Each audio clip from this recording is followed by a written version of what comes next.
lo que yo busco con este proyecto es que estas reflexiones que yo tengo y que el objetivo de ver el pasado primero con objetividad, o sea que no sin chauvinismo, ¿no? Sin una carga a lo mejor tan sentimental. Ese es un primer objetivo. Y el segundo objetivo es que tanto la herencia indígena como la herencia hispana y la cultura indígena hispana actual sean motivo de orgullo y no motivo de odio, de rechazo, de vergüenza, de todas esas emociones que muchas veces nos causa el mirar hacia adentro de nuestra cultura, sino al contrario, que buscar ese motivo de orgullo de pertenecer a esta diversidad cultural en la que pertenecemos los mexicanos y los hispanos en general.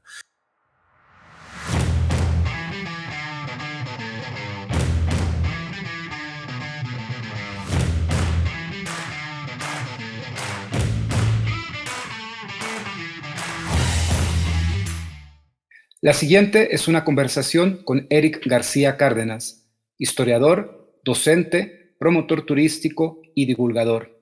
Hablamos sobre su formación académica y su experiencia profesional y sobre el proyecto México antes de México, un canal donde desde el año 2020 difunde contenido histórico a contracorriente de las visiones románticas, patrióticas y nacionalistas, tanto en México como en Hispanoamérica.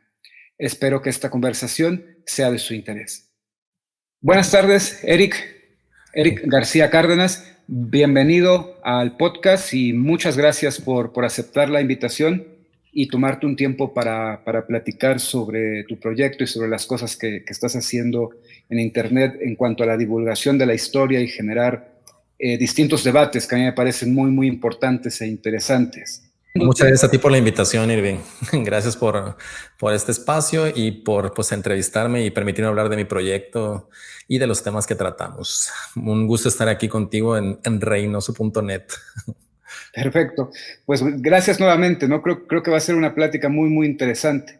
Te decía que me gustaría comenzar que nos contaras cómo llegaste a la historia, porque yo tengo aquí que tú estudiaste historia en la ENA, la licenciatura la estudiaste en la ENA, o sea, te formaste como etnohistoriador, luego hiciste una maestría en ciencias sociales en el Colegio de Sonora, pero ¿cómo fue que tú tuviste este interés por la historia al grado de especializarte y estudiarla profesionalmente?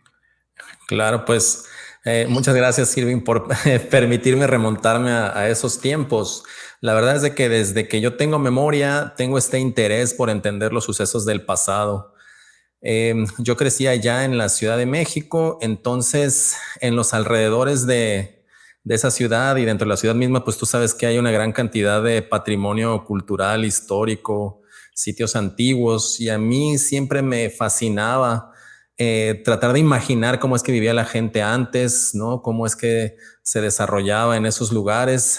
Y hay, pues obviamente de las casas, de los edificios donde uno vive actualmente, pues son muy distintos a los que hay en la antigüedad. Entonces, principalmente esa curiosidad, ¿verdad? Esa fascinación por las sociedades del pasado fue lo que me llevó a mí a estudiar esta licenciatura en la Escuela Nacional de Antropología e Historia, la ENA. Y efectivamente, ahí te dan un curso propedéutico donde de las 6 disciplinas que se enseñan ahí, pues te dan una pequeña, como te digo, un curso propedéutico donde te dan como un repaso de cuáles son los campos de acción, los temas que vas a ver. Y yo en un inicio me interesaba más por la arqueología, pero ya viendo realmente que te abocas más a fuentes documentales, a mitos indígenas, ¿verdad? A códices, es decir, fuentes prehispánicas. Entonces fue que me llamó más la etnohistoria y es donde terminé precisamente estudiando la licenciatura y bueno, haciendo algunos proyectos de investigación académicos durante la licenciatura y definí mi tema final de tesis, la investigación que empecé a hacer ahí, que culminó en la tesis y que sigo realizando acerca precisamente de de una obra hidráulica del acueducto del Padre Tembleque y de los signos más que nada, ¿verdad? El significado de los petroglifos o glifos que están grabados ahí en esta magna obra del siglo XVI, que son de carácter mesoamericano. Entonces, bueno, ya Ya te comento que ese fue mi inicio en la academia como etnohistoriador. Y luego vas a hacer la maestría en ciencias sociales, ¿no? Cuando ya te Ujú. vas para el Colegio de Sonora. Sí, claro. Durante la licenciatura, bueno, yo la verdad de la prepa salí con muy buen promedio y tenía la oportunidad de elegir distintas carreras en la UNAM, algunas carreras que se piensa que tienen mejores salidas laborales, ¿verdad? Te comento esto porque, bueno, decidí yo estudiar algo que me apasionara más allá que algo que me diera, que tuviera la promesa de darme de comer, como una ingeniería o este tipo de cosas, ¿verdad? Y te comento esto porque, bueno, una vez ingresando a la licenciatura, haciendo ya algo que me apasionaba, pues busqué una manera de también de generar ingresos, ¿no? De trabajar con esto que me apasionara. Entonces fue que empecé yo, que me certifiqué como guía de turistas general ante la Secretaría de Turismo Federal. Entonces eso me llevó, ¿verdad? A ya trabajando, ya como guía, eso me llevó a muchas partes de México a guiar grupos, principalmente pues de turistas extranjeros, pero también nacionales. Y fue como, ya estuve yo en un contacto un poco más cercano del patrimonio que hay alrededor de todo México. Y me doy cuenta que México es un país que no te lo acabas en toda la vida, que tiene un patrimonio increíble y que hay zonas de nuestro México que es que son realmente impresionantes y que muchas veces no hay una buena labor tanto de desarrollo, de divulgación, etcétera. Y fue que yo trabajé, ya una vez titulado, me fui a trabajar a la península de Baja California. Entonces, una vez ahí, ya busqué opciones en la región del Mar de Cortés, ya busqué opciones donde hacer la maestría y pues la terminé realizando aquí en la ciudad de Hermosillo, donde actualmente radico en esta institución que es el Colegio de Sonora, que es un centro de investigación, ¿no? No es tanto parte de una universidad estatal, ni tampoco fue una Ujú. maestría profesionalizante, sino es parte ya para continuar una carrera académica también. Entonces siempre tuve esas dos visiones en mi carrera, o sea, una actividad productiva, un oficio que en este caso siempre estuvo apegado al turismo, y otro fue el desarrollo académico de investigación, o sea, de irse a los documentos, de irse a las fuentes teóricas, ¿no? De usar el método, la metodología científica, etcétera. Entonces así fue como yo hice la maestría aquí en Sonora y también aquí inicié mi negocio. Cuéntanos cómo se certifica. Si yo quisiera certificarme como guía de turistas, ¿cómo es esa certificación? ¿Qué hay que hacer un examen? ¿Cómo hay que prepararse? ¿Qué requisitos se requieren? Pues precisamente en la ENA, que ese fue mi acercamiento ahí Ujú. con esta certificación como guía. Precisamente la ENA ofrece un diplomado de 6 meses, que con ese diplomado tú obtienes ese requisito. Está el requisito también de haber terminado la prepa y está el requisito de hablar, para ser guía general, de hablar un segundo idioma. Puede ser cualquier otro. Yo tengo el inglés, puede ser francés, alemán, o incluso hay extranjeros que tienen su idioma nativo, ¿verdad? Eso lo hacen mucho los japoneses. Aprenden español y ya tienen los dos idiomas y pueden ser guías, ¿no? Generales en México, en japonés, digamos, ¿no? Entonces se hace ese diplomado, se pasa el examen de idiomas, se aprueba también un examen para formarte como guía, y cada 4 años tú tienes que renovar esta licencia de guía, tienes que acreditar 160 horas de actualización. Generalmente pues es en temas que tengan que ver con tu actividad de guianza. Entonces puedes, ¿no? ir renovando y estar, digamos, en regla para atender estos grupos de turistas. Esta es, digamos, la regulación que hay.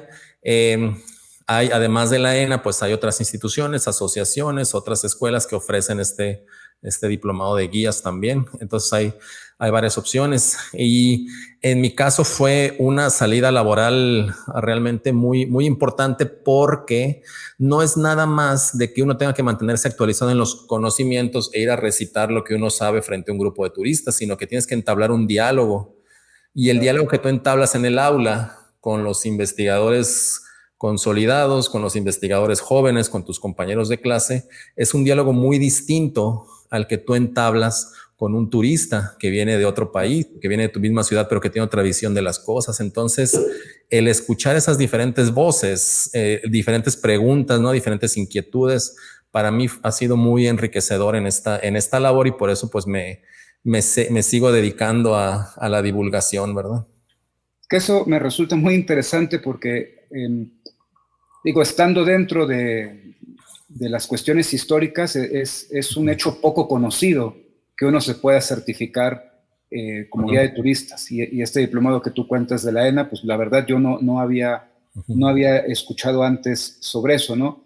Entonces, me llama la atención porque yo a los estudiantes de historia, pues siempre les comento que el ámbito de la academia cada vez es más cerrado, como opción laboral, quiero decir, y que si les apasiona el tema, deben de tener cuidado de llevar en paralelo la adquisición de habilidades y siempre con cuestiones auxiliares, no sé, dedicarse a archivos, dedicarse al turismo, dedicarse a otras actividades complementarias para tener un campo, un espectro laboral un poco más amplio, ¿no? Entonces, en ese sentido, fue exactamente lo que tú hiciste, y creo que fue una gran experiencia. Me gustaría que nos contaras tus experiencias como guía de turista, así, tus mejores experiencias y tus peores experiencias. Claro. ¿En qué lugares estabas tú promoviendo con los turistas? No, pues es un oficio muy bonito, la verdad. O sea, es una labor, ser guía de turista es una labor muy padre, porque aunque dicen, oye, ¿cuántas veces a la semana? Yo guiaba mucho en Teotihuacán, por ejemplo. Entonces me decían, ¿cuántas veces a la semana vienes a Teotihuacán? Pues 4 o 5 a veces, ¿no? Durante mis estudios. Entonces, pero cada vez es con gente distinta, ¿verdad? O sea, cada vez es con gente que viene de diferentes partes del mundo. Entonces tienen diferentes dudas. A mí me sorprendía mucho, ¿no? Lo distinta que era la visión en cuanto a esas experiencias que he tenido en el turismo de las personas de América del Sur, de los europeos, que puedes ver que cada uno tiene diferentes creencias, diferentes visiones de lo que es su cultura, de lo que es su percepción del mundo. Algo curioso, ¿no? Que siempre me preguntaban los israelitas, ¿quién construyó las pirámides? Me preguntaban, ¿no? Y yo les decía, bueno, los teotihuacanos, no sabemos si sabemos que eran guerreros, pero no sabemos si traían esclavos a construirla. También se ha especulado, ¿no? Que es algo muy probable que haya sido trabajo comunitario. Entonces puede ser entre trabajo comunitario, trabajo esclavo. O sea, en realidad no sabemos. Y ellos contestaban con mucho orgullo. Siempre recuerdo esto de los israelitas, ¿no? Porque las pirámides de Egipto las construimos nosotros, decían, ¿no? Ya sabes, en esta claro, idea de que fueron esclavizados por los egipcios, los judíos, ¿no? Entonces, me llamaba la atención cómo cada cultura tenía esta visión de orgullo, ¿no? Entonces, él llevaba también a veces, ¿no? A grupos de europeos y decían, bueno, pero a ver, esto debe haber sido más. Entre ellos se molestan mucho los europeos. Uno a veces piensa que la Unión Europea es como un solo país muy unido, como una estructura política muy unida, pero a los italianos siempre les decían, ahí está, estos eran mejores que los romanos y no sé qué, no sé. Siempre se echaban así entre ellos, ¿no? Y siempre me tocó mucho cómo los norteamericanos, a pesar de que pues vienen de un país imperialista que es muy distinto a lo que es la política, a lo que es la ciudadanía, siempre eran veían a la cultura mexicana y a la cultura que uno les mostraba como muy apasionada, muy rica, muy alegre. Entonces, finalmente, eso también, el ver cómo se abrían ante la cultura mexicana que uno les mostraba, eso también era bastante satisfactorio. Yo llevaba grupos, ¿no? Llevé grupos de todas las edades y de muchas nacionalidades a diferentes partes de México. Una de las partes pues más bonitas, más fascinantes de nuestro país es la Ruta Maya. Ahí pues tener la oportunidad de trabajar con la gente de allá, que te recibían en los hoteles, en las zonas arqueológicas, ¿no? En los restaurantes, pues siempre es un gusto llevar a la gente y que se ponen contentos porque llega el turista y compra artesanías, ¿no? Compra alimentos, paga las entradas, le da su propina al guía local. Entonces, el que el turismo sea esa forma de desarrollo, ¿no? Esa forma de llevar ingresos a diferentes partes de México era algo que a mí me llenaba de mucha satisfacción. Y siempre con esta voluntad de servicio, ¿no? Frente al turista. Es decir, yo recuerdo algunos jefes que yo tuve que nos decían, atiendan bien al turista, no lo vean como una cartera con patas nada más, ¿no? O sea, denle algo de valor, denle algo a cambio y seguramente les van a dar buena propina, seguramente va a haber buenas comisiones, o sea, no lo vean nada más como alguien a quien sacarle el dinero. Entonces yo creo que es entender esa parte de los servicios, ¿no? Entender esa parte de que la cultura nuestra, nuestras zonas arqueológicas, nuestros pueblos, no son nada más piezas de museo que están ahí para ser conservadas, sino que generan y llevan esa riqueza a las comunidades. Pues es uno de los aspectos más positivos que yo tuve como experiencia, ¿no? Obviamente, pues también participé académicamente en muchos coloquios y reuniones de turismo. Obviamente, pues hay muchas cosas que criticarle al desarrollo turístico, ¿no? Pero en ese sentido que yo viví en diferentes partes, en el sureste, en el occidente, en el norte de México, a mí se me hace que es un oficio muy padre, como te digo, y una industria muy noble. Entonces, en ese sentido, sí viví una gran experiencia. Y sí quería comentarte ahorita que decías de los alumnos que, pues yo inicié mi carrera totalmente consciente de que no había plazas en el INA para mí, ¿verdad? Claro. Entonces, yo dije, pues tengo que buscar algo, ¿no? Y mi primer proceso lógico fue, donde más hay trabajo, pues es en la docencia, ¿no? Ser maestro de secundaria, de prepa o de universidad. Y a mí no me gustaba hablar en público. Entonces yo dije, me voy a meter de guía para ir practicando, ¿no? Hablar en público y luego ya conseguir trabajo de docente, y resultó que me gustó más ser guía. Ya después he sido docente, ¿verdad? Pero me gustó más ser guía que ya después ser docente. O sea que a pesar del miedo a hablar en público, dijiste, lo voy a vencer entrando al turismo. Sí, yo fui como apoyo. Yo entré a trabajar a una empresa que está en el centro histórico. E iba con un guía experimentado, yo iba de chofer, pero yo ya había sacado mi licencia. Entonces él me dijo, ¿quieres ser guía? Yo, pues sí, por eso saqué mi licencia y no sé qué. Me dijo, bueno, ya explícales. O sea, no me dijo, venme a mí primero y yo te digo cómo le hagas, sino que me aventó así. Pues ahora le explícales aquí las pirámides y así. Y como dices, es muy distinto tratarle de explicar un tema histórico a alguien que no está dentro de la academia, incluso a un alumno, que a una persona fuera de la universidad o fuera del área de las ciencias sociales. Hay que generar otro lenguaje, hay que generar otras estrategias, ¿no? Así Tú decías hace rato, me llamó la atención porque, bueno, yo he estado del otro lado, yo he estado como turista. Y a veces en los grupos de turistas en los que voy, pues voy acompañado de extranjeros. Y ahí me doy cuenta que cada grupo, cada país trae el orgullo nacionalista de la historia patria. Entonces el colombiano pregunta, reflejando lo que le enseñaron en su historia nacionalista, y el español igual, y el alemán igual, y el norteamericano igual.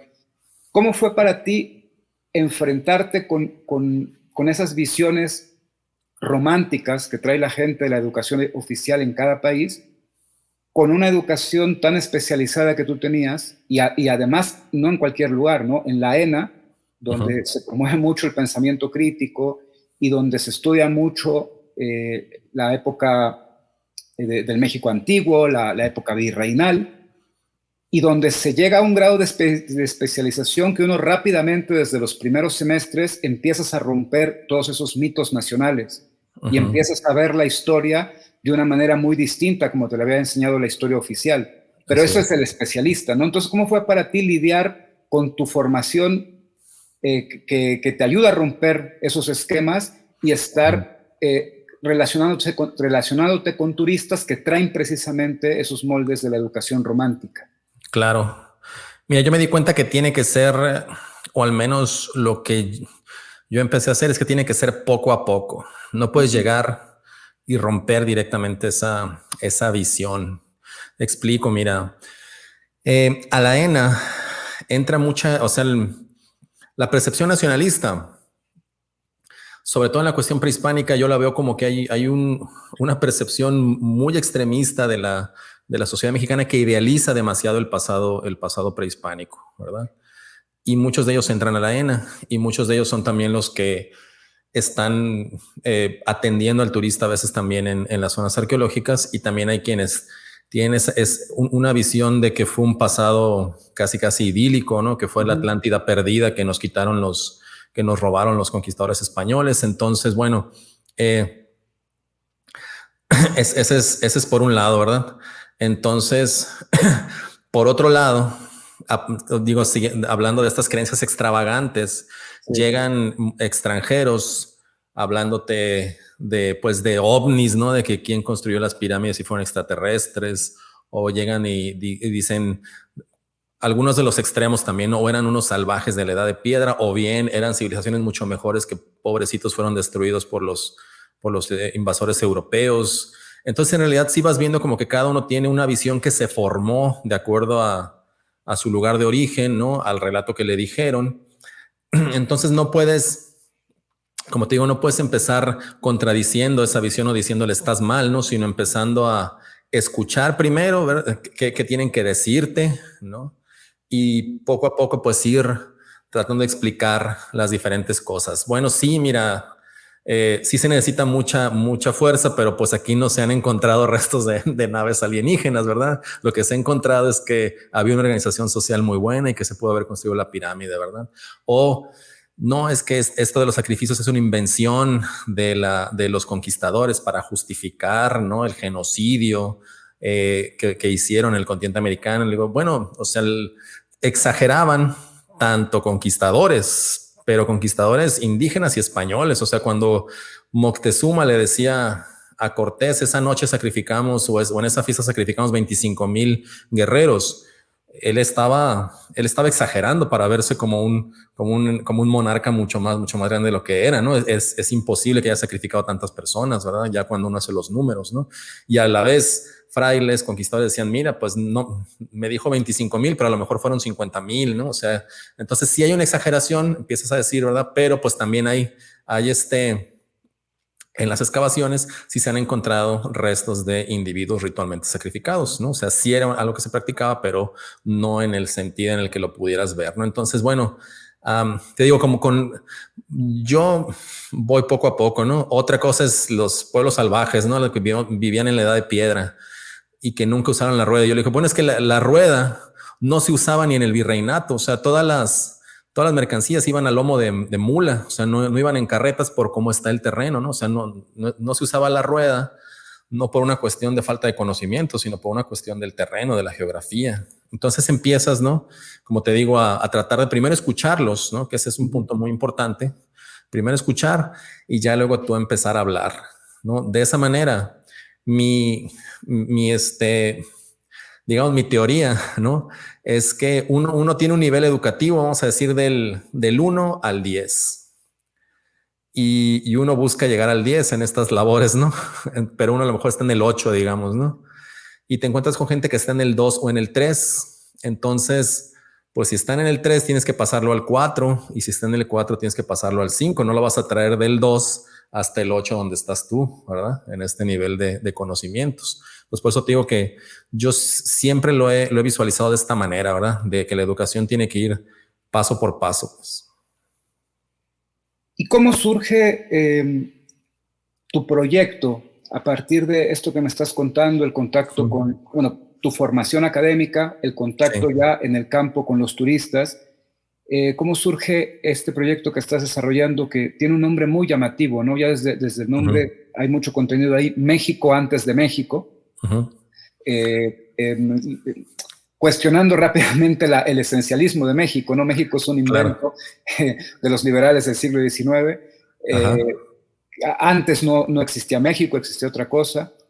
¿Cómo surgió la idea de este canal en donde tú, desde 2020, según entiendo, estás poniendo sobre el debate público unos debates históricos muy importantes y ha tenido tan buena recepción este canal, ¿no?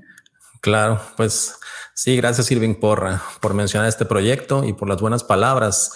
Es un proyecto que yo tenía en mente desde hace mucho tiempo. Es un proyecto de divulgación donde precisamente ante lo cerrado que es el entorno académico, como bien dices, donde a uno se le van cerrando opciones de publicación, opciones de divulgación, entonces busco cómo empezar a aprovechar estas nuevas tecnologías de la información que están al alcance de todos, ¿no?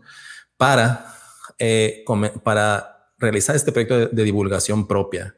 Es decir, yo vivo bajo la creencia de que no necesariamente uno debe de buscar ocupar los puestos que ya están definidos en la estructura social, sino que uno también tiene la capacidad de abrir nuevos entornos para desarrollar sus actividades, ¿verdad? Entonces, no necesariamente yo quería ser, digamos, la mejor o una buena empresa turística en el centro del país, sino que quizás era necesario abrir una buena empresa turística en el noroeste, ¿verdad? De México. Entonces, de ahí, ¿no? Partiendo bajo esa base, entonces, me voy a tan atrás para que la audiencia entienda cómo va surgiendo este proyecto de divulgación. Pues obviamente una cuestión son estos ideales, estas reflexiones que uno tiene en la cabeza, que uno quiere expresarse, pero también pues está la realidad que hay que llenar la nevera, como dicen los colegas allá en Venezuela, ¿no? Que también está esta realidad económica. Entonces, bueno, yo durante muchos años me dediqué a la docencia y a la turoperación, es decir, ya no nada más guiar a los grupos de turistas, sino propiamente tener una agencia turoperadora, vender los circuitos acá en el noroeste, vender los tours y a la vez empezar yo a operarlos y después pues hacer una estructura de negocios más grande, ¿no? Mi idea era que cuando ya estuviera más consolidada esta base económica, ¿no? Esta empresa, entonces ya yo tendré un poco más de tiempo libre para desarrollar este proyecto de México antes de México.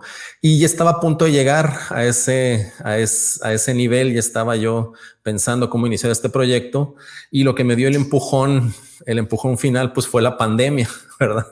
En el 2020, porque ahí pues ya se acabó el turismo, ¿no? Ha sido un periodo de mucho caos económico, sobre todo en industrias como la nuestra, como el turismo. Pero pues ahí ya de facto, de inmediatamente ya tenía el tiempo libre, ¿no? Entonces, bueno, pues dije, pues ahora es cuando. Entonces me empecé a hacer los guiones, empecé a hacer la grabación. Como les digo, inicialmente es nada más usar la cámara de celular, ¿verdad?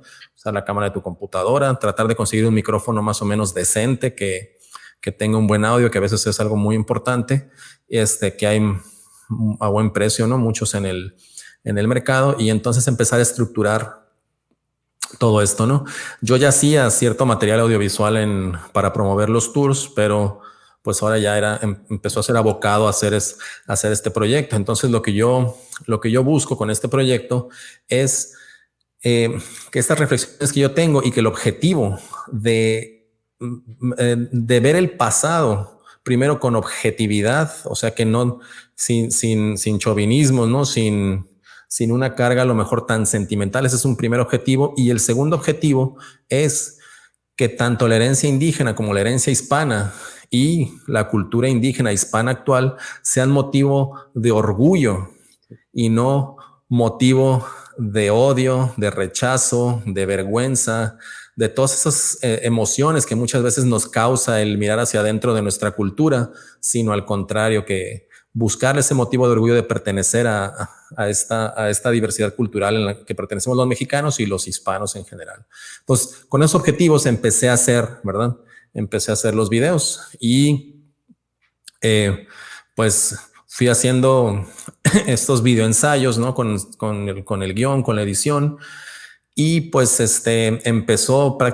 tardó de agosto del 2020, más o menos abril del 2021, en que el algoritmo famoso de YouTube me empezó a echar la mano y se empezó a divulgar por diferentes audiencias en YouTube. Entonces ahí empieza realmente a crecer este proyecto, ¿verdad?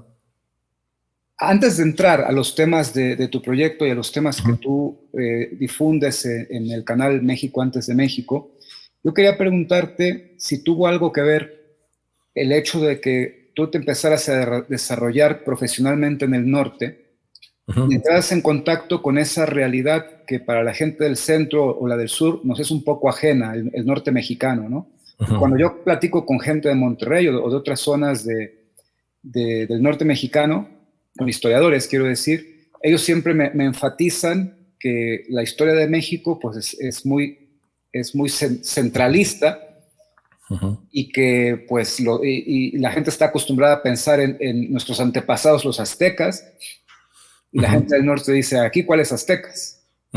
¿No? Aquí estaban todavía, había nómadas, no sedentarios, no tenemos comunidades de ese tipo. Entonces, nada más por citar un ejemplo, quiero decir. Claro. Un ejemplo, ¿no? Pero hay muchos más. Lo que quiero decir es que desde el norte, la historia de México se ve de una manera muy distinta. Y tú entraste en contacto con esa nueva visión. ¿En qué sentido te influyó para generar este proyecto? Sí, claro. Sí fue, pues es determinante porque nuestro país en esa gran diversidad también tiene una gran diversidad de cómo entiende su pasado, de cómo se percibe a sí mismo regionalmente. En ese sentido, precisamente porque el discurso histórico nacionalista, el oficial, es tan centralizado, en realidad hay un desapego a la historia en general en estas sociedades del norte, creo yo, porque pues mucho del acercamiento a la historia que tiene la gente de estas latitudes, pues es únicamente a través de la escuela, ¿verdad? Y en la escuela te enseñan cosas que pasaron en tierras muy lejanas, ¿no? Incluso aquí los primeros guías que se formaron, pues se formaban con esos conocimientos del centro del país y decían, bueno, aquí que de qué nos, o sea, está bien como cultura general entender, pues, la antigua Teotihuacán, pero en realidad nosotros no vamos a explicar las pirámides, tenemos otros valores. Entonces sí, obviamente fue un punto muy importante porque hay muchas cosas de la cultura de esta región que también hay que divulgar, ¿verdad? Y que también, y es la misma premisa, que también deben ser motivo de orgullo, más allá que de vergüenza, de rechazo, etcétera. Aquí, al estar tan cerca de los Estados Unidos, sí se siente mucho más esa de alguna manera admiración hacia la cultura norteamericana. Se siente más esa admiración y esa imitación a la cultura norteamericana de lo que se siente en el centro de México. Pero eso también es producto del mismo desconocimiento que hay de la historia local. Es decir, cuando uno le pregunta muchas veces a la gente de aquí, bueno, ¿y aquí qué hay que hacer? ¿Qué hay que visitar? ¿Cuál es la historia? Y dice, no, pues aquí no hay nada, muchas veces te dicen, ¿no?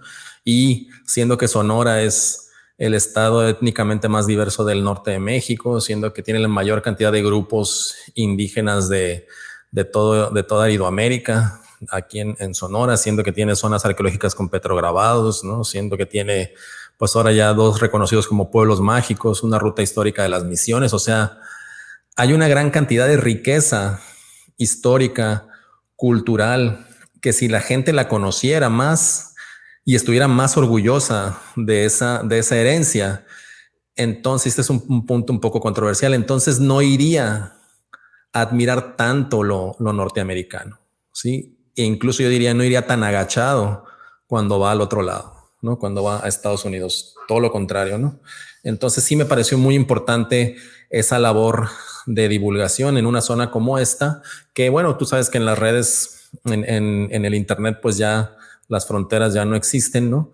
Pero sí me pareció en un momento muy importante y de hecho, pues como maestro, sobre todo en nivel medio superior, sí busqué llevar a mis alumnos a esos sitios históricos, esos sitios que les permitían estar en contacto con esa herencia cultural. Entonces, bueno, sí, yo creo que fue un punto muy importante irte también dando cuenta de que en cada región pues se requiere una manera de interpretar y de divulgar la historia, ¿verdad?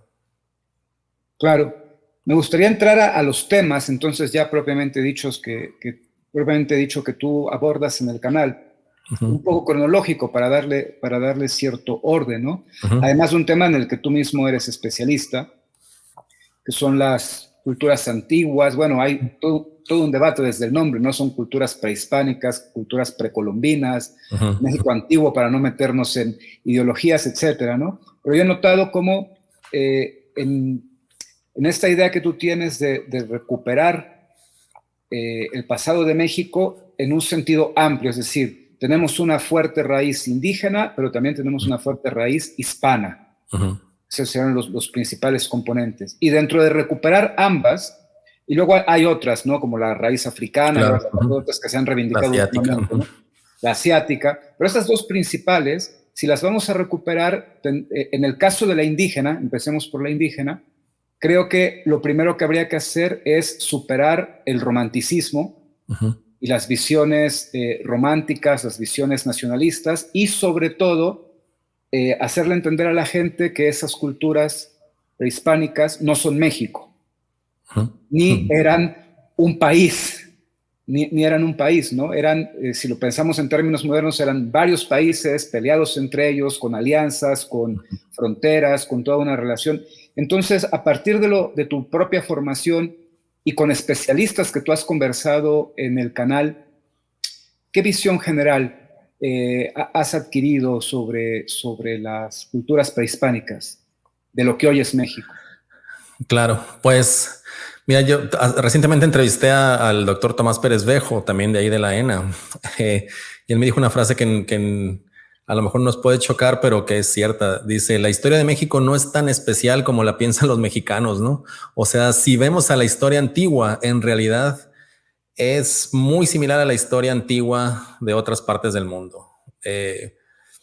Ambiciones, guerras, desarrollos tecnológicos, desarrollos intelectuales, sofisticación en el arte, ¿verdad? Creación de una rica cultura, gastronomía, etcétera. O sea, es como tú pudieras hablar de Mesopotamia, de la India, de China, ¿no? De Roma, de Egipto, tú puedes hablar de las antiguas culturas mesoamericanas. Entonces, el hecho, y eso es algo muy importante para mí, el hecho de romantizarlas, de idealizarlas, es condescendiente.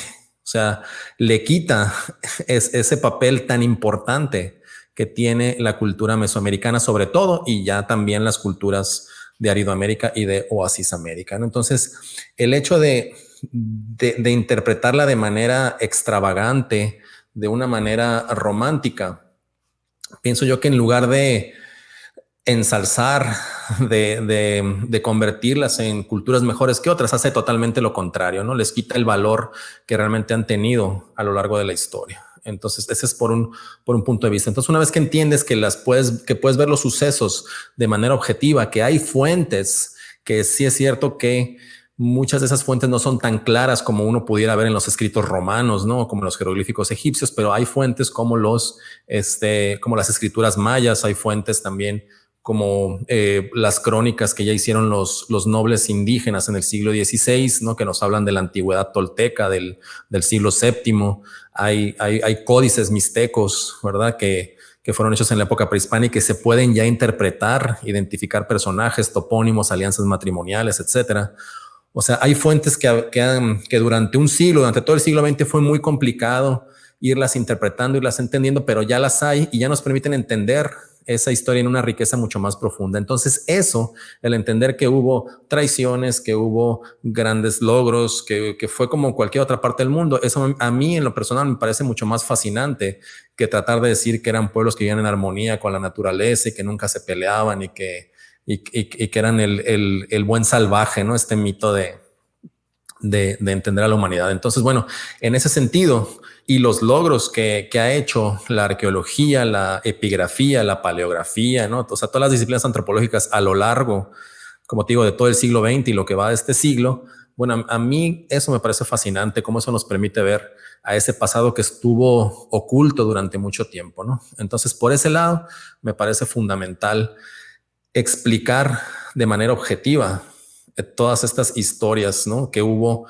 en las civilizaciones antiguas, como te digo, sobre todo de Mesoamérica, que es esta parte más civilizada, ¿verdad? Ahora, eso no demerita que también los pueblos, por ejemplo, de Oasis América, aquí los Hohokam, los Anasazi, los desarrollos que hicieron en el riego, ¿verdad? En tratar de entender eso también a partir de la arqueología, que también la etnohistoria se dedica mucho a los mitos actuales de estos grupos, vamos a decir los Hopis, ¿no? Los Tohono O'odham, los Seris.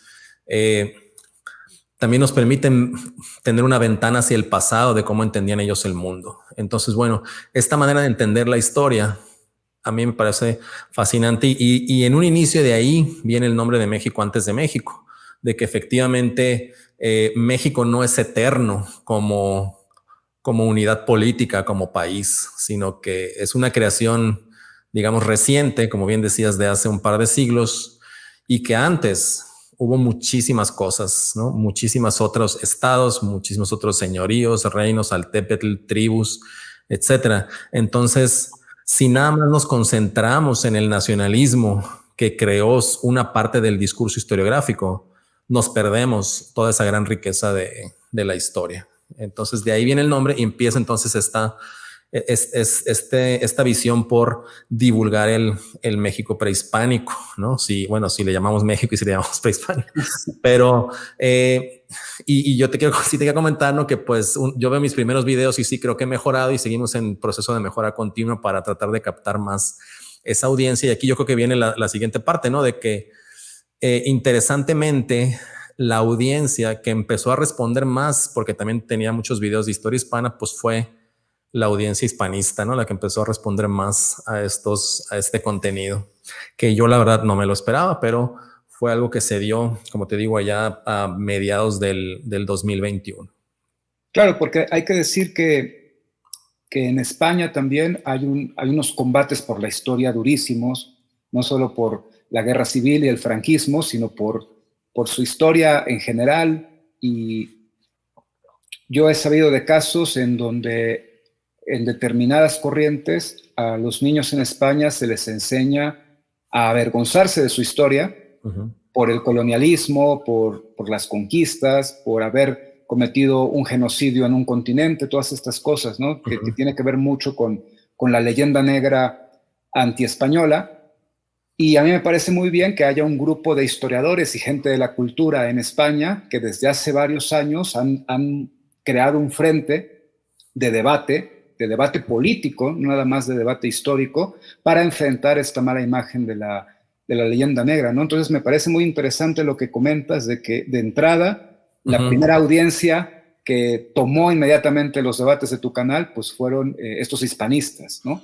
Que además sí. ha tenido una corriente en México, han surgido hispanistas en Venezuela, en Colombia, en Argentina, ahora hay en México también, gente que está ya muy preocupada por recuperar el pasado de la cultura hispánica como un ente fundamental de los países modernos de lo que fue la América española, ¿no?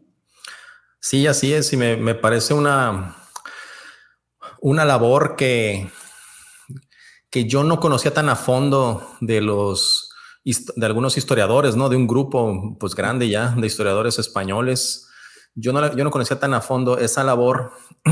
Sí, como bien decías hace rato, ¿no? En la ENA sí se tiende al análisis objetivo, al análisis de fuentes, a no caer en nacionalismos. Entonces, bueno, como historiador o como académico, pues no te pones a pensar tanto, ¿verdad? En que es necesario llevar esa objetividad al discurso público, porque pues eso lo ves en la academia, pero muchas veces en el discurso público está muy manipulada la manera de entender y de interpretar la historia. Ahora, sí creo, al menos la experiencia que yo he tenido, ¿no? Es que en el hispanismo con el que yo he convivido es este que busca integrar la diversidad, como bien dices, de los países que actualmente forman la América hispana, pues los hispanohablantes, los que hablamos español, los que somos, ¿no? Producto de esta civilización. Entonces, muchas veces se le ataca a los hispanistas de que yo tampoco era lo que no entendía en un inicio, ¿no? De que apoyaban el regreso del franquismo y del fascismo, ¿no? Se les acusaba de conspiranoicos, ¿no? O sea, de que ellos creen que toda una conspiración organizada por cambiar la historia, pero no es por cambiar la historia, es por darle otra visión a los hechos históricos.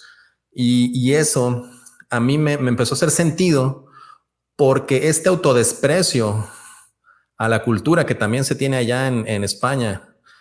Eso es algo que uno como mexicano empieza a vivir, ¿verdad? Es decir, bueno, yo no soy suficiente por esto, tengo que estar agachado por esto. Entonces, ese autodesprecio y de repente uno dice, bueno, ¿y esto de dónde viene? ¿No? O sea, ¿quién me enseñó que esto era malo, que esto era negativo, que esto lo tenía que ver de esta manera? Y muchas veces sí existe esta interpretación de la historia mexicana, sobre todo por parte de la historia oficial, donde están estas contradicciones que generan ese sentimiento en la psique de los mexicanos.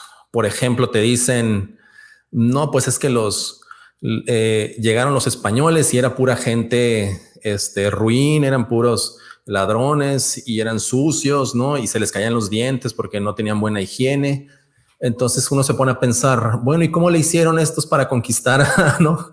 O sea, ¿cómo le hicieron estas personas que eran tan incapaces, ¿no? Que eran tan malas para conquistar a miles de personas? Pues está raro, ¿no? Que aparte eran gigantes y súper sanos y súper limpios, ¿no? O sea, pero como tú inconscientemente sabes, por como piensas en español, hablas en español, tienes una cultura hispana. Yo no, bueno, no sé tú, Irving, pero pues yo desde niño voy a los bautizos a la iglesia católica, ¿no? Voy a las confirmaciones, todas las bodas a las que yo he ido son en iglesias católicas, están las fiestas de los santos, o sea, entonces hay una disonancia ahí, algo que no se entiende, una disonancia cognitiva muchas veces en la mente, en nuestra cultura, que un discurso oficial te está diciendo, mira todo lo terrible que pasó en tu historia, y a la vez es parte de tu cultura cotidiana que tú puedes disfrutar o que a ti es parte de tu identidad. Entonces, como te digo, eso empieza a estar raro y dices, bueno, ¿cuál es el origen entonces de malentender, ¿no? Toda esta historia? Entonces hay que rechazar, o sea, hay que rechazar la cultura católica, hay que rechazar nuestro idioma, hay que rechazar nuestra gastronomía, nuestra ciudad. Entonces, y pareciera que sí, ¿no? Pareciera que ahí te están diciendo constantemente, pues es que los conquistadores eran tal y cual, eran unos abusivos, eran unos sucios, eran etcétera. Entonces, pienso que esa disonancia cognitiva es algo que no ayuda al desarrollo de un país y al desarrollo de su gente, ¿no? Hasta que pues uno se pone a leer más, ¿no? Uno estudia más, uno sale más, como te digo, como ya salí mucho, uno conoce otras culturas y ya te das cuenta, pues efectivamente que no estás en el hoyo, ¿no? Y pero la mayoría de la gente pues no pasa ese proceso de irse a investigar más en la historia, de irse a convivir con otras culturas, y entonces muchas veces ese discurso se queda en la mente de la población, y eso pues como te digo no ayuda a la persona, pero ayuda a alguien, ¿verdad? Ayuda a alguien a mantener el régimen, a mantener el status quo, ¿no? Es que me parece muy importante esto que estás mencionando, ¿no? Porque toca en el corazón de un problema cultural muy fuerte en México, pero creo que en general en todo el continente de la región de Hispanoamérica, ¿no? Uh-huh. Que es, siempre se nos ha dicho que el mexicano tiene un complejo de inferioridad, uh-huh, y desde Octavio Paz y otros autores clásicos que se han metido a estudiar de dónde viene ese complejo de inferioridad, todos coinciden en ubicarlo en la conquista, uh-huh, en la conquista española, ¿no? Y entonces la educación pública, la educación del Estado, eso es lo que nos entrega empaquetados. Somos un país producto de una conquista, es decir, un país conquistado, uh-huh, y luego la demonización de la época virreinal, uh-huh, mal llamada época colonial en muchos sentidos. Uh-huh. Eso ya es un debate, ¿no? En claro, qué sentido la Nueva España era una colonia y no un reino de la monarquía, a diferencia de la India, que sí era una colonia del Imperio Inglés. Uh-huh. No tenía los mismos derechos que tenía la Ciudad de México, por ejemplo, que llegó a ser más importante que la misma Madrid o Valladolid.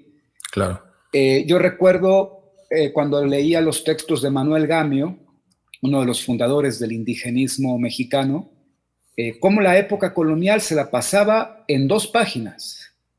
Y decía, bueno, ahí no hay demasiado que rescatar. Quizás el arte de los altares de las iglesias barrocas, algunos tablones barrocos, y no mucho más, porque esa fue una época de ignominia, fue una época de barbarie, fue una época de dominación española, una época oscura que queremos olvidar. Y de un plumazo se pasaba 300 años de historia mexicana, en donde él decía, hay muy poco que rescatar, ¿no? Entonces, ahí yo veo que tu canal está lleno de debates y de polémicas que van en contra de esta visión, ¿no? Pensar, por ejemplo, el hecho de cómo se trató en comparación a los indígenas en Nueva España y a los indígenas de las 13 colonias, en lo que después fue Estados Unidos, ¿no? Creo que a pesar de que hubo asimetrías que no se pueden negar, podríamos decir que en general el proyecto hacia los indígenas de los españoles fue un proyecto de integración cultural, de integración económica, de integración política, subordinado, por supuesto, pero de integración, mientras que en Estados Unidos fue un proyecto de exclusión, cuando no de claro exterminio, ¿no? Entonces, claro, ahí hay una diferencia fundamental que de repente se quiere negar, y no es de que nos guste o no nos guste, es que la historia fue así, ¿no? Y muchas veces eso, el mirar al pasado, este tipo de cosas, desde el presente es complicado. Aquí, como te decía, pues estamos pegados a Arizona, que sobre todo esa parte que se vendió en el Tratado de la Mesilla. Entonces, entendiendo esta visión de la América protestante y la América católica, sin afán de ponerme religioso, ¿no? Sí. Está este libro que tuvo mucho auge en años recientes, el de ¿Por qué fracasan las naciones? Donde precisamente empieza poniendo como ejemplo Nogales, Arizona y Nogales, Sonora, y donde hace siglo y medio, ¿no? 170 años que fue el Tratado de la Mesilla, pues era una sola ciudad con un nivel de desarrollo propicio del siglo XIX, ¿no? Que no había tanta diferencia entre México y Estados Unidos, y se parte la ciudad en dos con esta venta de la Mesilla.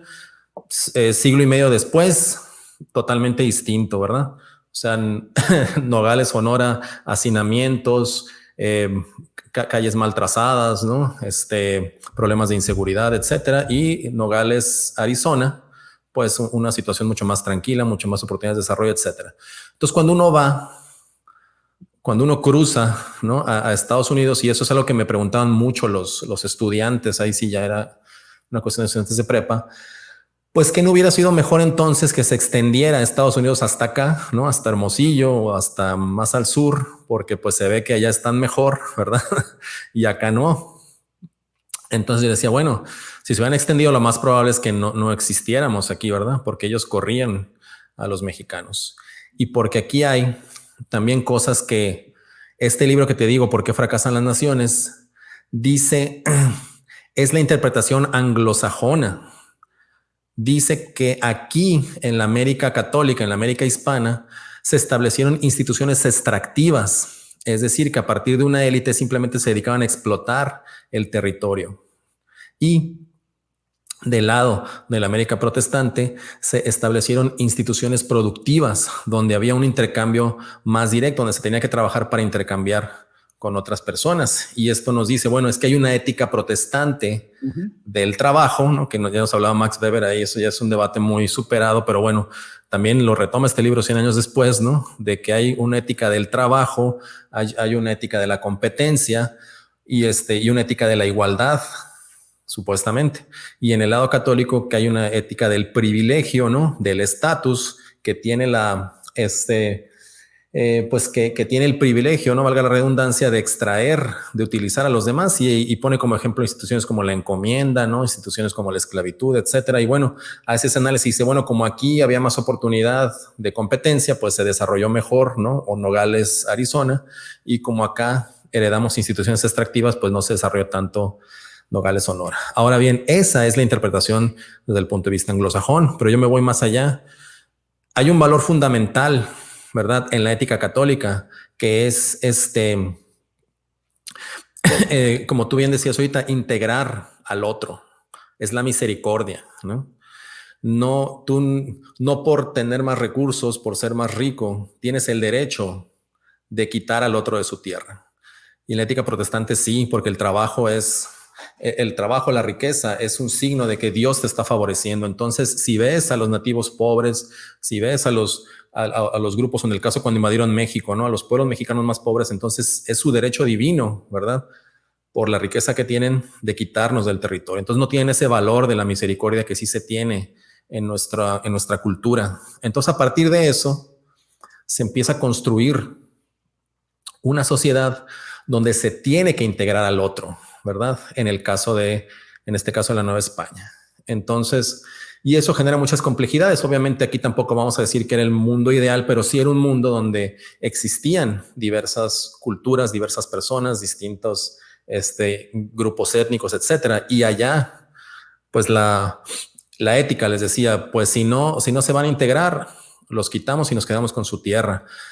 Y para trabajar la tierra traemos esclavos de África. Entonces, no, yo cuando leí ese libro de Jared Diamond, ¿no? De por qué fracasan las naciones, yo digo, bueno, hay que tener la cara muy dura para decir que no hubo instituciones extractivas en Norteamérica, siendo que su riqueza se basó en la expulsión de los grupos indígenas, en la explotación de mano de obra africana, ¿verdad? Y posteriormente en el hurto, ¿no? De territorio de una nación soberana como era México. Entonces digo, estos intelectuales anglosajones de verdad que tienen la cara muy dura, ¿no? Pero bueno, finalmente, teóricamente tienen un punto, ¿no? De que pues sí se debe haber balances de poder, pero esto no se lo podemos achacar como aprovechan, ¿no? Las élites, no se lo podemos achacar a una situación histórica, ¿no?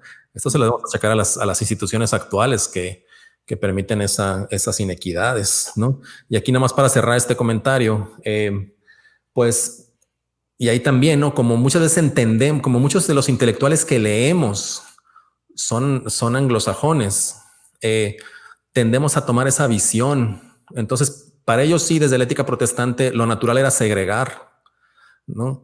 No integrar, no había esa misericordia. Entonces, yo cuando les platico, pues es que los tlaxcaltecas obtuvieron títulos nobiliarios cuando en los documentos acá en el norte, en el Camino Real de Tierra Adentro o en Sonora, se dice que llegó un grupo de españoles, muy probablemente eran descendientes de tlaxcaltecas, eran mestizos, se les decía españoles porque venían del centro de la Nueva España, pero muy probablemente eran personas de cierto estatus que ya eran mestizos y que se les reconocía por parte de la corona española. O sea, esa cuestión de que yo te rechazo porque tienes piel morena y yo tengo la piel más clara, eso es algo que en el primer contacto no existía tal cual lo entendemos desde la visión de América del Norte. Es algo totalmente, o sea, si pretendemos entender nuestra historia a partir de la visión del norte, nos va a ser imposible, ¿no? Entonces, y se quedan muy sorprendidos. O sea,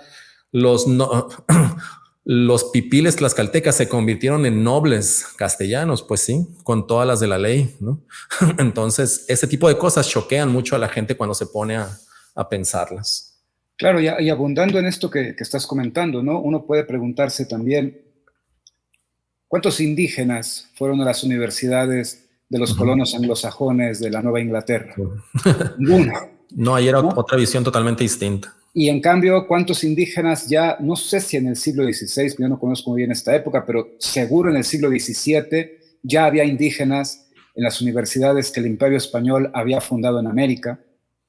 No voy a decir que demasiados en comparación a los españoles, pero hay muchos casos de indígenas que ya estaban estudiando en las universidades que se fundaron en Perú, en la Ciudad de México, en otros lugares de los virreinatos, ¿no? Podemos pensar también que en la América Española se fundaron las repúblicas de indios, que eran comunidades en donde los indígenas tenían un autogobierno y podían elegir a sus gobernadores, a sus regidores, a sus síndicos, exclusivamente dentro de la población indígena. No hubo un equivalente de este tipo con los indígenas de Norteamérica. No, Ejemplo, claro. ¿no? Para ellos la reserva. A la reserva y les quitamos las tierras. En cambio, aquí en Nueva España, pues tuvieron su república, que tenía una subordinación, porque, bueno, no voy a decir que estaban en igualdad de las repúblicas de españoles, pero en comparación, Claro. es un proyecto mucho, mucho más integrador. Y entonces, otro ejemplo más, abonando esto que dices, Sí. la Ciudad de México, es decir, si la Ciudad de México ha sido en algún momento de su historia dentro de las más importantes a nivel mundial, es precisamente en la época virreinal, ¿no? De hecho, muchos historiadores la califican como la ciudad más importante en términos económicos y políticos de todo el imperio español. No hay ninguna ciudad en España que rivalice política y económicamente con la Ciudad de México en estos 3 siglos de, entre comillas, dominación en el sentido colonial, ¿no? Claro. Y podríamos seguir abundando más. Esto es como tú dices, no es para que ahora cambiamos la leyenda negra por una leyenda rosa y decir que entonces todo era maravilloso en esta época, ¿no? Pero sí para llegar a una visión más equilibrada y que no esté tan polarizada en términos de juzgar, ¿no? De juzgar el pasado español como algo, como nuestra Edad Media. Muchos la clasifican así, no es como nuestra Edad Media, es como nuestra época oscura. Bueno, Claro. no era una época dorada, pero tampoco era una época oscura, ¿no? Hay cosas que se pueden rescatar de esta época constitutiva para el país. Claro. Sí, es como te digo, mi visión es encontrar esos aspectos que nos permitan sentirnos orgullosos de ese pasado, porque aunque lo quisieras desaparecer, no puedes, pues como te digo, está en nuestra cultura actual, todo eso, ¿no? Y pues no hay ningún motivo para desaparecer esa etapa de la historia, al contrario, tiene una gran riqueza de relatos, de historias. Yo creo que en ese sentido, sí vale la pena, que es una labor que yo estoy haciendo y quiero hacer más a fondo también, irnos a aspectos un poco más cotidianos de lo que fue la vida en esa época, en la época virreinal, e incluso también en la época antigua, ¿verdad? Porque a veces, como te digo, como la intelectualidad, la epistemología propiamente de la historia, de las ciencias sociales, muchas veces se ha construido desde el norte. Nos faltan elementos desde el sur, desde Hispanoamérica, para construir una epistemología histórica y un discurso histórico que nos permite entender mejor de dónde venimos. Por ejemplo, ahorita lo que digo esto por lo que comentabas ahorita de que sí hubo indígenas, hubo españoles en las universidades, y lo que pasa es que había tal mezcla de étnica, ¿no? Y cultural, que en realidad a veces, dependiendo de lo que les conviniera a la gente, se podía mostrar o como bajo las leyes españolas o bajo las leyes de las repúblicas de Indias, ¿no? Dependiendo de lo que conviniera a sus objetivos, a sus objetivos sociales.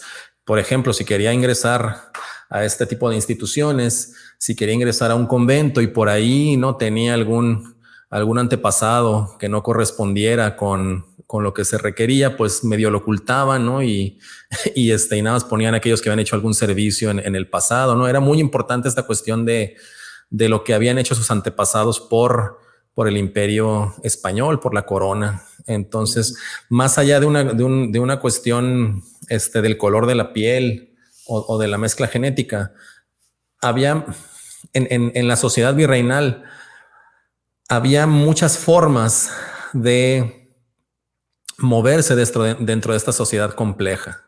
¿Sí? No se trata de caer en una leyenda, como bien dice Rosa, de que bueno, aquí no había maltrato, no había, se les permitía vivir tranquilamente a los indígenas, no, pero tampoco a los campesinos que venían de Europa, ¿verdad? O sea, esta división social, esta división de actividades, esto de que la vida era muy trabajosa para algunos y para otros no, esto existía en la Nueva España como existía en la Vieja España, como existía en todos los países europeos, ¿verdad?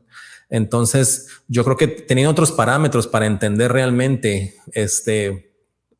en términos legales, ¿no? O en términos de cómo funcionaba la sociedad bajo sus leyes, bajo sus creencias, ¿no? Bajo la forma de aceptar al otro. Es como podríamos entender mejor esta sociedad.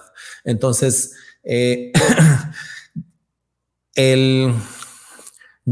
la visión que yo tengo, porque a mí es un problema que la verdad me interesa mucho analizar, acerca de la segregación y el racismo que hay en México, ¿sí? Y yo, en uno de los videos del canal, yo defiendo que no se generó en la época virreinal este racismo, porque las ideas de la supremacía racial provienen ya del genetismo, ¿no? De entender desde un punto de vista evolutivo a las sociedades humanas. Entonces, estos paradigmas del siglo XVIII de los países del norte no existían como tal en la Nueva España. Seguramente sí había aceptación, sí había rechazo, había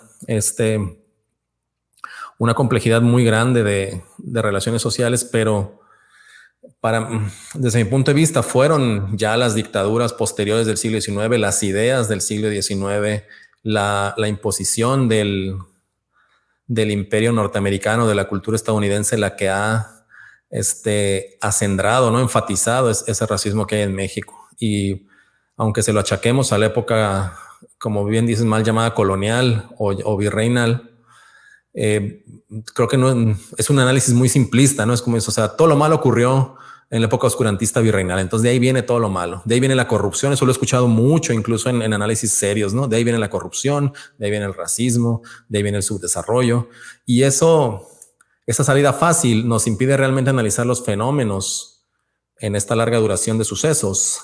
Y por lo tanto, si no los podemos entender bien, tampoco los podemos resolver.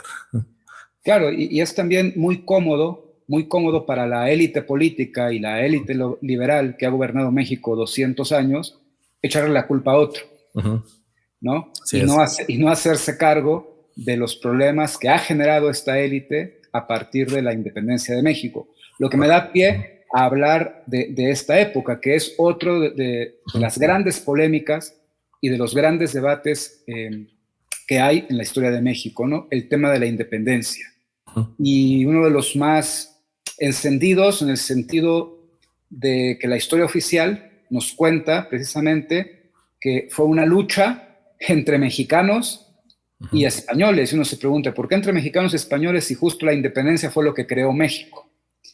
Entonces no había mexicanos, ¿no? Yo escuchaba con atención el capítulo que tuviste con el doctor Pérez Bejo.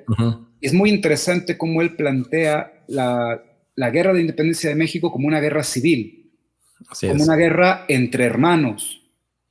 ¿Okay? O sea, una guerra entre españoles de aquí contra españoles de allá, pero una guerra prácticamente entre españoles, en donde se encendieron también los sectores populares indígenas, las clases medias mestizas, pero que no corresponde exactamente a una cosa de mexicanos contra españoles como la historia oficial cuenta, ¿no? ¿Qué puedes tú explicarnos más a detalle a partir de todo lo que has discutido en tu canal sobre la independencia de México? Sí, efectivamente nos brinda un marco explicativo mucho mejor el entenderlo como una guerra civil, más allá de que como una lucha emancipatoria por la independencia, ¿no? Si tenemos como base que fue una guerra civil en el sentido de que están cambiando los grupos de poder y de que nuevos grupos de poder se quieren imponer a la cabeza del poder político, bueno, entonces eso nos permite entender mejor todos los sucesos que ocurren en el siglo XIX, más allá de decir nos queríamos independizar de nuestros opresores, ¿verdad? Es esta visión que es la que nos cuentan en la educación básica, pues no nos sirve para entender este periodo de la historia y por lo tanto no nos sirve para ver cómo llegamos hasta aquí, hasta donde estamos, ¿no? Yo considero que ya después de la derrota militar contra Inglaterra y de que Inglaterra estaba ya propiamente delineándose como la mayor potencia mundial comercialmente, económicamente y militarmente, entonces viene una serie de gobiernos bastante pobres, ¿no? Sin realmente una cabeza que dirigiera al imperio español, y eso empieza a fragmentar todo el imperio. O sea, yo plantearía el origen de esta fragmentación desde ahí, desde la cabeza, desde la propia cabeza del imperio.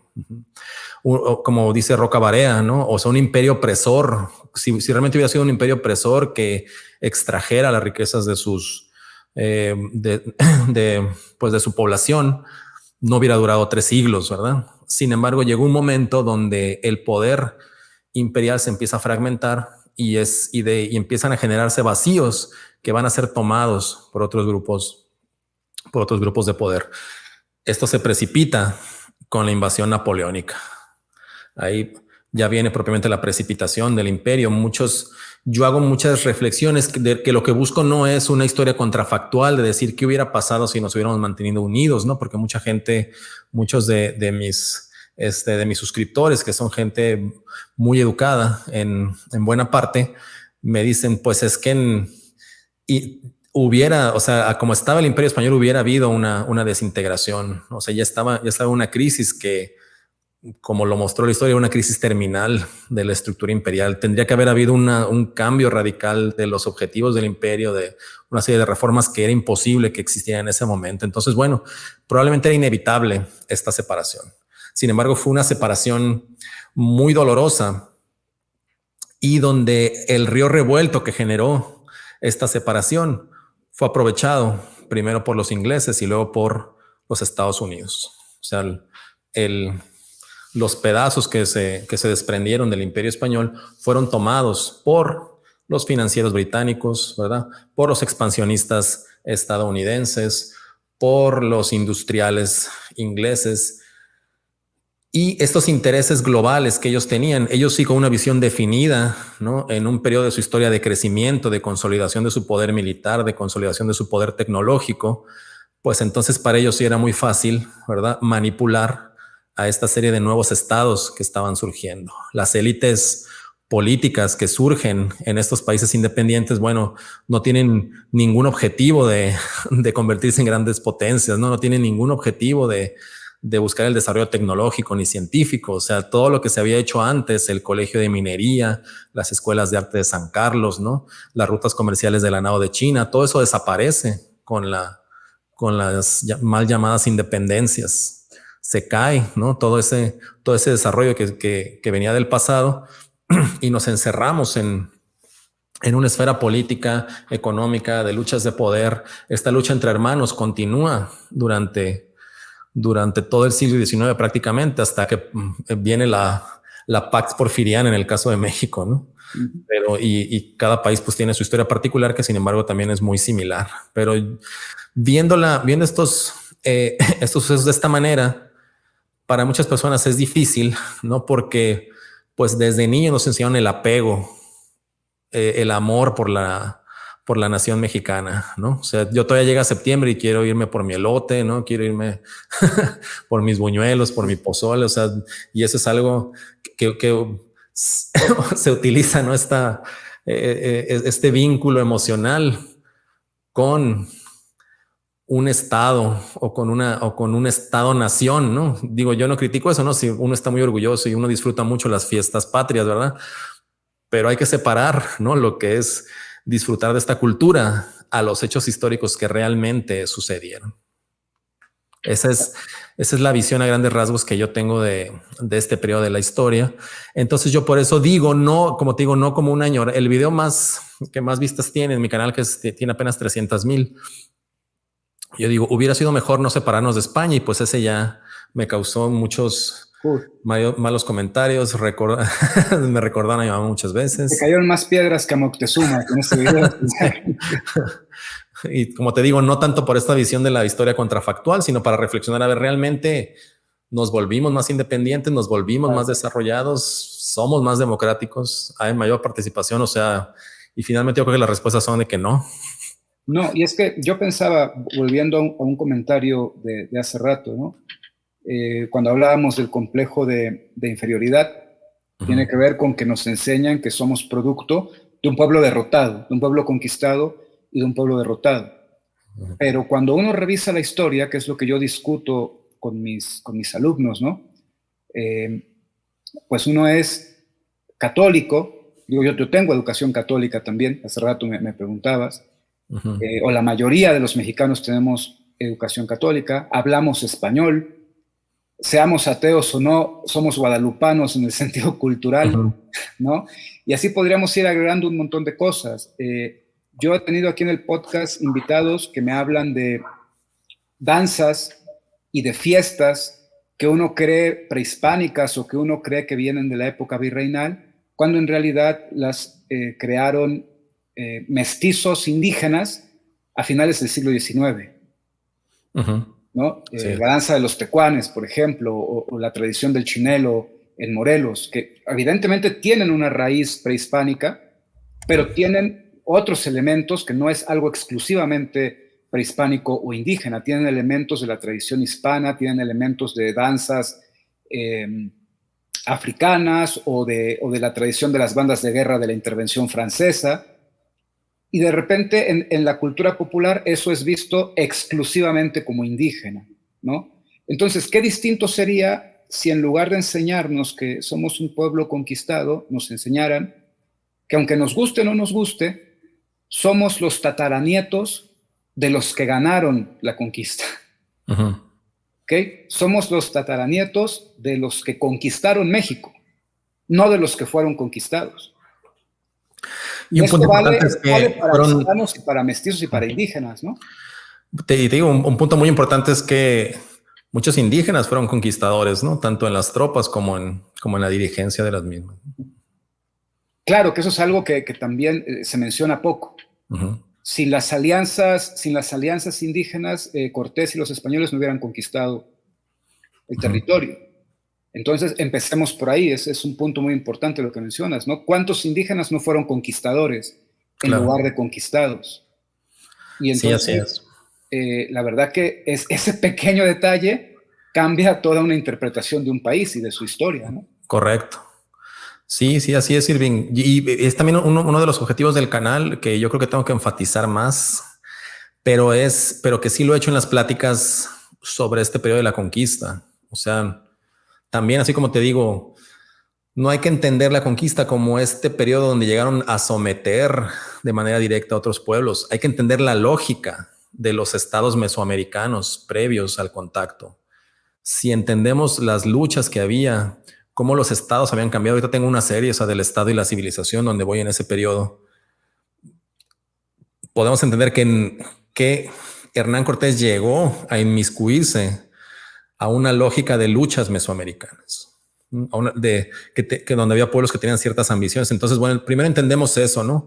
Muchas de las conquistas tienen un carácter mesoamericano, más allá de un carácter imperialista español. O sea, no vino el Gran Khan con su ejército de miles o millones de guerreros para tomar este territorio y acabar con su gente. No fue así, ¿no? Vinieron un grupo de marineros, guerreros, sí, pero inmiscuirse en una lógica de luchas y de conquistas mesoamericanas que ya había algo previo aquí, ¿verdad? Ese es un punto muy importante para entender la historia.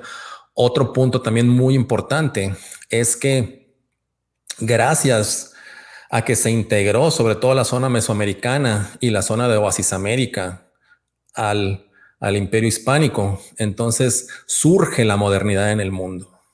Todos los productos, las rutas comerciales que atraviesan los océanos, este contacto entre el Pacífico y el Atlántico a través de nuestro territorio, y sobre todo productos de alto valor, ¿no? Como los colorantes, pero sobre todo la producción de plata en el continente americano. Eso permite que el mercantilismo evolucione hacia el capitalismo. Entonces, y ese es el origen, ¿verdad?, de la modernidad. Incluso ya, pues, desde el mismo Karl Marx habla en su capítulo de la acumulación originaria del capital, donde, bueno, como estos piratas ingleses, estos bucaneros holandeses, al hurtar las riquezas de los galeones españoles, financiaron el desarrollo industrial de Inglaterra, que permitiría la revolución industrial. Entonces, también hay que tener mucho en cuenta eso, que la riqueza que se origina aquí y que se expande a nivel planetario es la que da la modernidad. Y como también te decía, quienes acompañaron a estos capitanes castellanos, vamos a decir, muchas veces fueron grupos indígenas. Hubo grupos indígenas, hubo tlaxcaltecas en la conquista del Perú, hubo tlaxcaltecas que acompañaron a Legazpi a las Filipinas para establecer ahí también las colonias. Como te decía también, cuando uno lee los documentos de aquí de Aridoamérica, se habla de españoles, pero en general también eran muchos grupos nahuas, otomís que venían aquí a la conquista del norte. La conquista del norte era algo que no se había hecho en la época del posclásico mesoamericano, se había hecho en la época del clásico, ¿no? Pero en la época del posclásico era algo que también, bajo la lógica local, tenía que haber una expansión hacia el norte. Entonces, la verdad es de que hay que tener otros paradigmas para entender la riqueza de nuestra cultura, ¿sí? Y bueno, con esa base, ¿no? Si te das cuenta, pues es mucho más sencillo tener orgullo, ¿no? Claro. Por parte de esta cultura y no sentirte incómodo, ¿no? O Por vergüenza por o un vergüenza por ser complejo de de los inferioridad. fracasados, de los vejados, ¿no? Eso, ¿no? Ujú. Bueno, para ir cerrando la Claro. conversación, Eric, yo quería preguntarte sobre esto que yo llamo lecturas presentistas del pasado, o sea, entender el pasado con los ojos del presente, que pues, Ujú. eso se nos enseña desde muy temprano en la formación histórica, que es un error, ¿no? Uno no Claro. puede leer el pasado con los valores de hoy. Y eso ha ocurrido mucho en el debate político actual, reciente.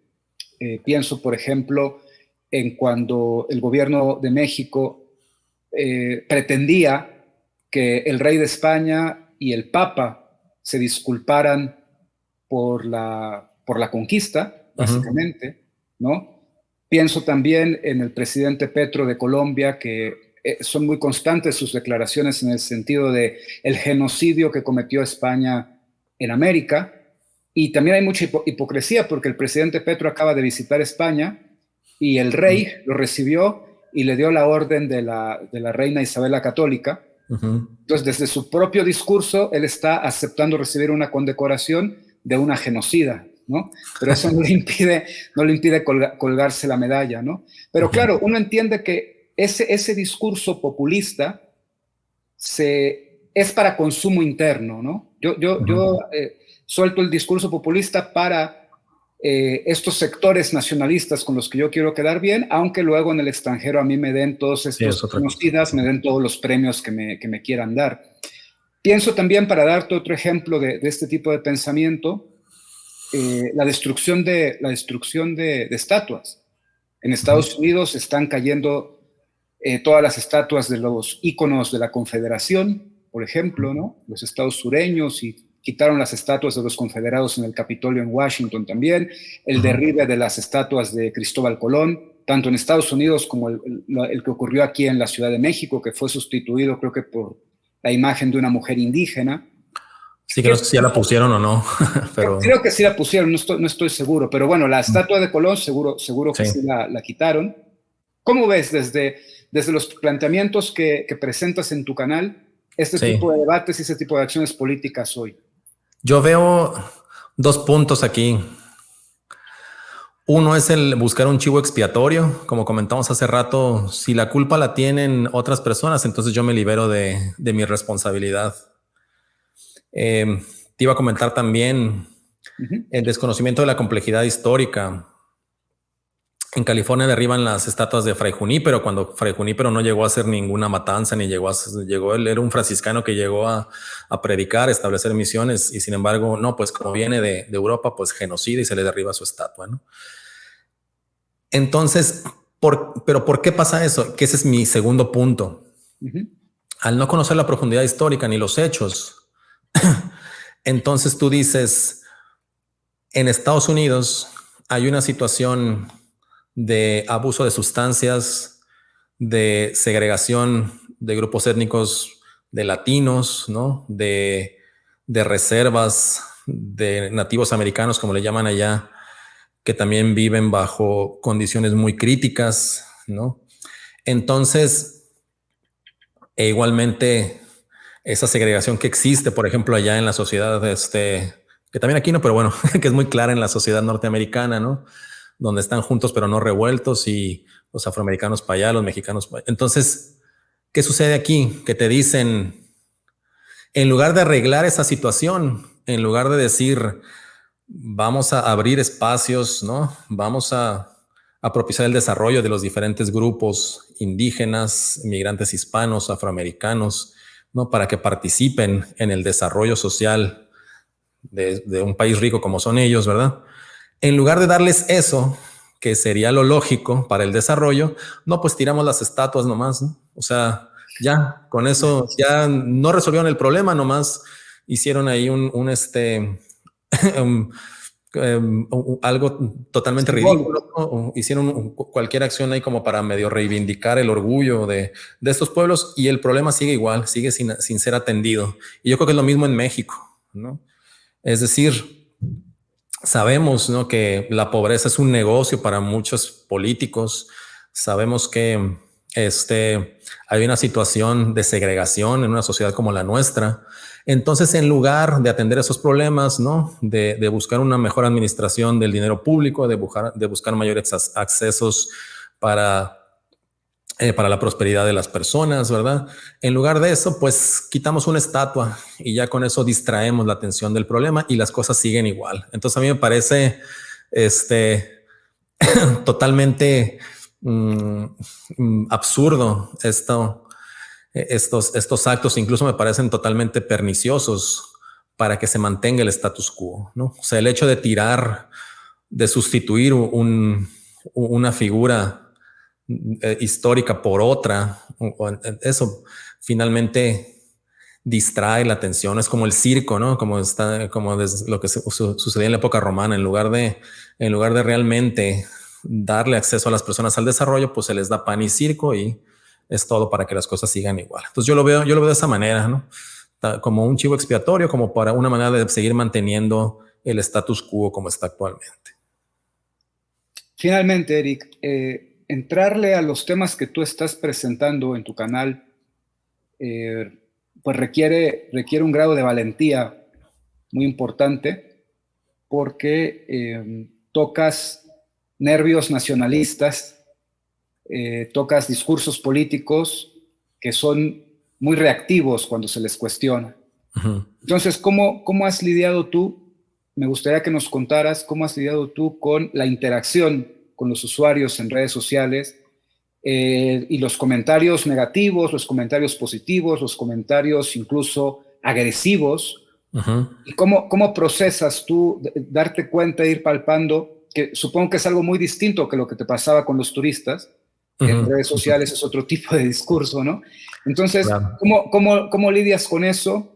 ¿Te motiva a seguir adelante? ¿Por momentos te baja el ánimo? ¿Cómo lidias con esos comentarios? Pues mira, afortunadamente en el Internet, actualmente las redes sociales son una manera en la que se van haciendo comunidades, o como dicen, se van haciendo tribus digitales.